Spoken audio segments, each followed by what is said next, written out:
Gloomy and Spiteful looked up in amazement and then again shrank back as though in shame or embarrassment. The ugly, unpainted little table was now covered with a cloth. On it stood a vase in which were arranged some of the sweetest perfumed flowers that the sisters had ever seen, pure white with a golden crown at the heart of each one. Beside the vase of flowers were plates filled with wild strawberries and blueberries. Another dish held apricots, apples, and pomegranates, and there was a loaf of bread, a pat of butter, and a comb of fresh honey, delicacies which never before had appeared in that dreary attic, or in Mrs. Dismal's almost equally dreary cottage. It was enough to tempt the weakest appetite. Peace was over by the stove pouring boiling water into the teapot, and Joy was holding a bottle of fresh milk in one hand and a little jug of cream in the other. Spiteful looked at her sister speechlessly, and Gloomy said in a voice which tried to be a little like the old haughty tone, "We cannot accept charity like this. Much, and then she broke off as though she couldn't finish the name and added almost tremblingly, as though we were beggars, Grace and Glory. Which is what we really are, though," added Spiteful. "This isn't charity," said Grace and Glory with a little laugh. "We picked these strawberries and blueberries up on the high places this morning before coming down to the valley. And the other fruits are out of the king's gardens, and the honey is from his hives. My dearest cousins, nobody thinks he is accepting charity when a king gives." The sisters looked at one another. Then Spiteful, who through all her illness and weakness had seen nothing whatever to tempt her appetite, looked longingly at the fresh fruits on the daintily spread table, and Gloomy saw the look. She got up and, taking her sister's hand, said simply, "Thank you very much. Spiteful has been so weak and sick, it really would be the most absurd pride on our part to refuse, and as she says, no one has less right to be proud than we have." Then they all three sat down at the table, and Joy and Peace waited on them in the deftest and kindest manner possible. First, they cut the bread into enticingly thin slices. Then they served the strawberries and cream, and while those were being eaten, Joy prepared the pomegranates and apples, and Peace whipped up a nourishing and delicious concoction of eggs. As they ate the meal up there in the cheerless attic, Spiteful felt almost like a queen being coaxed with delicacies. A faint color stole into her cheeks, and a light appeared in her eyes. While they were eating, Grace and Glory described to them the places up on the mountains where the strawberries grew and the banks covered with blueberries, the pine woods with the lovely spicy smell of sun-warmed cones, the humming of the bees over the fields of flowers, and even a little bit about the king's gardens and the pomegranate trees in whose shade they had eaten their breakfast that very morning. She told them of the king's love for the pomegranates and the belief of the eastern peoples on the other side of the mountain, that no evil spirit can approach a pomegranate tree because it is the tree of life, of love. Then, little by little, Gloomy and Spiteful began to speak too, hesitatingly at first, asking questions. Gloomy wanted to know what the white golden-hearted flowers were in the center of the table, which gave forth the lovely perfume. She had never seen such flowers before. Grace and Glory blushed a little as she answered that they were the flowers of love, which grow up on the high places. But she did not add that she had picked those particular blooms from the tree which the shepherd had planted in her own heart. Then they wanted to know about her journey, but Grace and Glory did not seem able to say much about that, only to speak of the shepherd's goodness and to help, and over again speak of the shepherd himself.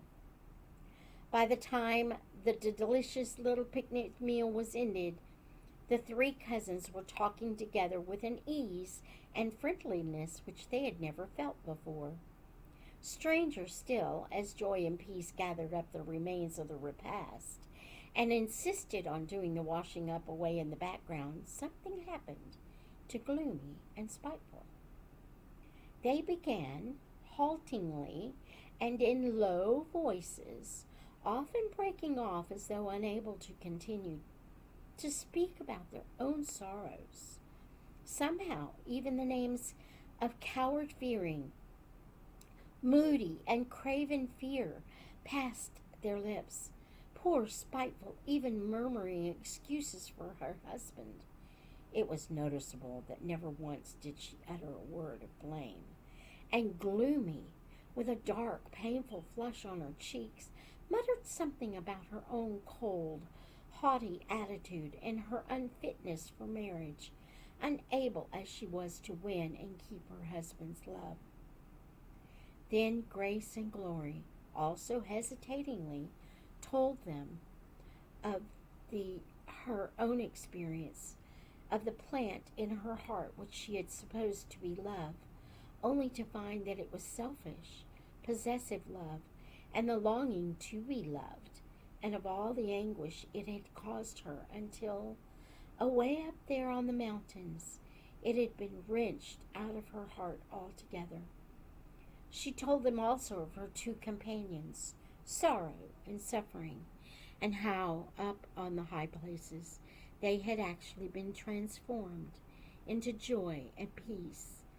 And the two handmaidens, hearing their names mentioned, looked around and smiled radiantly. As she spoke, it seemed that in some miraculous way, the stuffy, miserable attic had expanded and changed, and they were sitting out on the mountainside, and the fir trees roofing them overhead, the fresh mountain air blowing around them, and the snowy peaks shining above, and the voice of the great waterfall sounding in their ears as it leaped down, singing to the valleys below. Then Grace and Glory sang to them another of the songs which she had learned on the mountain of pomegranates. Oh, holy love, oh, burning flame, why should I longer roam? Forth from the heart of God I came, and yearn to go back to my home. Send forth thy truth, O shining light,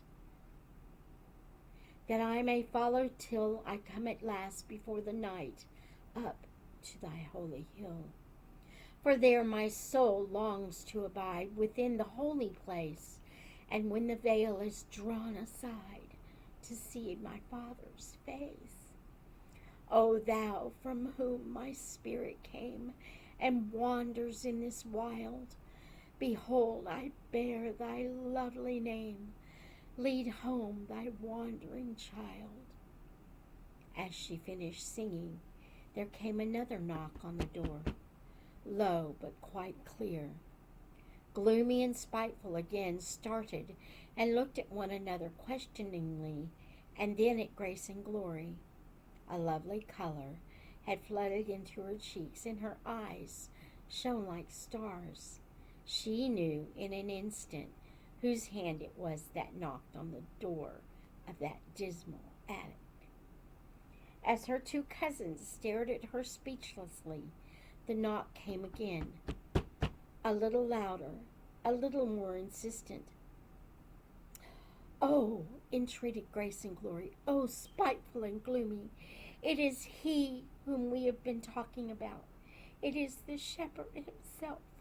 Open the door and tell him to come in. Every drop of blood seemed to drain away from Spiteful's already pallid cheeks. She shrank back, casting a stricken look around the wretched room and at her own ragged clothes, which scarcely covered the bruises on her body. She cringed backwards, covering her face with her hands. For a minute there was dead silence, so complete it seemed as though the beating of every heart in the room must become audible. Then, through the silence, there came a third knock, and a man's strong, gentle, patient voice was heard saying, "May I come in?" Gloomy rose to her feet. She was trembling from head to foot, but she touched her sister's arm and pointed wordlessly and entreatingly towards the door.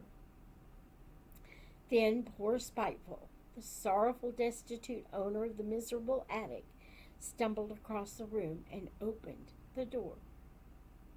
The shepherd stepped inside, tall, powerful, with regal mien, and yet with a look of infinite compassion on his face.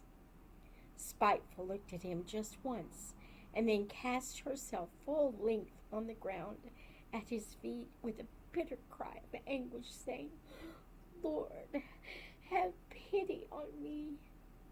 He put out his hand to lift her up, but before he could do so or speak a word, there was Gloomy, the one-time haughty daughter-in-law of Lord Fearing, kneeling at his feet beside her sister whispering through trembling lips, "Have mercy on me also, Lord.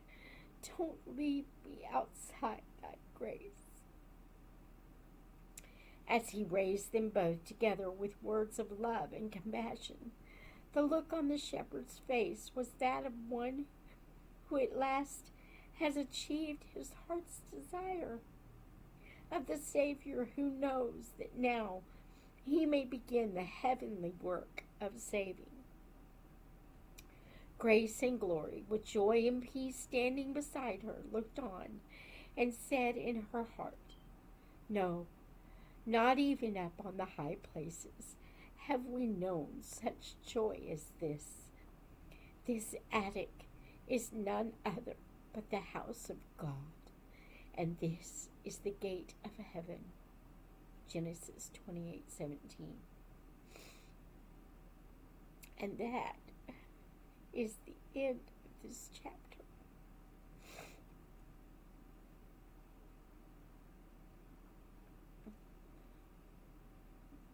Until next time, remember to be still and know that He is God.